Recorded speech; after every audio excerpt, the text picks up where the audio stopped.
बिस्मिल्लाहिर्रहमानिर्रहीम। अस्सलाम वालेकुम दोस्तों, उम्मीद करता हूँ आप बिल्कुल ठीक ठाक होंगे। दोस्तों आज है 14 अक्टूबर सन 2023 और दिन है हफ्ता का। दोस्तों आज की वीडियो में मैं आपके साथ 3 से 4 जो मिक्स न्यूज़ हैं वो शेयर कर रहा हूँ। और ये 3 से 4 जो मिक्स न्यूज़ हैं ये बहुत ही ख़ास और अहम न्यूज़ हैं। सबसे पहले बात करते हैं जी, जो आज वर्ल्ड कप का मैच हुआ और उसमें पाकिस्तान को जो है शिकस्त हुई। और ये इंडिया ने जो वर्ल्ड कप के मैच जो पाकिस्तान का मुकाबला इंडिया होते हैं, इसका ये 8वां मैच था जो इंडिया ने पाकिस्तान से जीता है। बाकी ये एक खेल है, क्रिकेट है, वो चाहे कोई भी खेल है, जो दो टीमें खेलती हैं उनमें से एक को जो है वो जीतना ही है। बाकी ये दोनों के दरमियान जो मैच होता है वो काफ़ी गहमा गहमी और काफ़ी ज़्यादा जो तजस्सुस पैदा भी करता है, जो 1947 के बाद में इन दोनों ममालिक के जो हालात सामने आए थे उसकी वजह से। तो बाकी इसके साथ ही नंबर 2 पर जो न्यूज़ है वो है इसराइल और जो गज़ा के हवाले से, वो भी अफसोसनाक ही है कि जो इसराइल ने गज़ा के कुछ इलाकों में रहने वालों को एक अल्टीमेट दिया था, टाइम दिया था।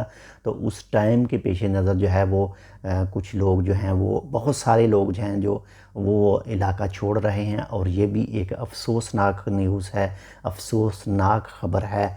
बाकी अल्लाह ताला उन सब को और हम सब को भी हदायत दे और नेक काम करने की जो है वो तौफीक अता फ़रमाए। इसके साथ ही नंबर 3 पर जो न्यूज़ है वो है ओमान के महकमे मौसमियात के हवाले से।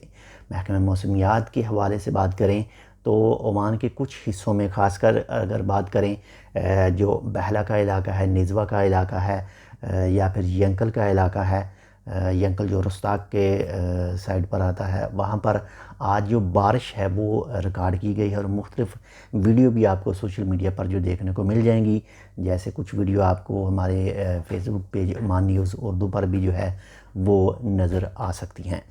और ये आज की ये 3 से 4 मिक्स न्यूज़ थी। उम्मीद करता हूँ आपको पसंद है। पसंद है तो लाइक कर दीजिएगा। और आखिरी जो नंबर 4 पर न्यूज़ है वो है पाकिस्तान के अंदर जो इस वक्त हालात चल रहे हैं। मे बी 4 से 5 दिन या 6 दिन हो चुके हैं, जो सरकारी स्कूल हैं उनके जो टीचर हैं उन लोगों ने हड़ताल कर रखी है। और हड़ताल करने की जो वजह है वो हुकूमत की तरफ से कहा गया था कि जो पंजाब के स्कूल हैं, बाकी में भी हो सकता है सब तमाम के, लेकिन जो स्कूल हैं उनमें जो उनका सिस्टम है वो प्राइवेटाइजेशन कर दिया जाएगा, उनको प्राइवेट कर दिया जाएगा, यानी सरकारी से हटाकर उनको प्राइवेट कर दिया जाएगा। और फिर जो फ़ीस होगी वो भी आप जानते हैं कि प्राइवेट स्कूलों की फ़ीस क्या होगी। और इसके साथ ही कुछ दूसरी न्यूज़ भी आज एक मीडिया पर सुनी गई थी कि 2017 के बाद में जो टीचर जो आए थे, उन लोगों ने जो एंट्री की थी असातिज़ा के लिए, तो उनका जो अलाउंस है वो भी ख़त्म किया जाएगा। बाकी इसके हवाले से मज़ीद अपडेट जो है वो मज़ीद न्यूज़ है वो आप पाकिस्तानी मीडिया पर देख सकते हैं, टीवी चैनल पर, अखबारात में। और ये भी एक अफसोसनाक ख़बर ही आप इसको कह सकते हैं। 5 से 6 दिन हो चुके हैं, स्कूल भी बंद हैं और इससे बच्चों की पढ़ाई के पर जो असरात आ रहे हैं वो भी आप जानते हैं और वो भी जानते हैं। अल्लाह ताला रहम फरमाए हम सब पर। और जिस जिस इलाके में भी लोगों पर जुल्म हो रहा है, अल्लाह ताला ज़ालिमों को जो है वो उनके दिल में रहम पैदा करे और जुल्म जो है वो ख़त्म हो। तो ये आज की 3 से 4 मिक्स न्यूज़, उम्मीद करता हूँ आपको पसंद है तो लाइक कर दीजिएगा। चैनल सब्सक्राइब नहीं किया तो आप इसको सब्सक्राइब कर सकते हैं। अल्लाह हाफ़िज़।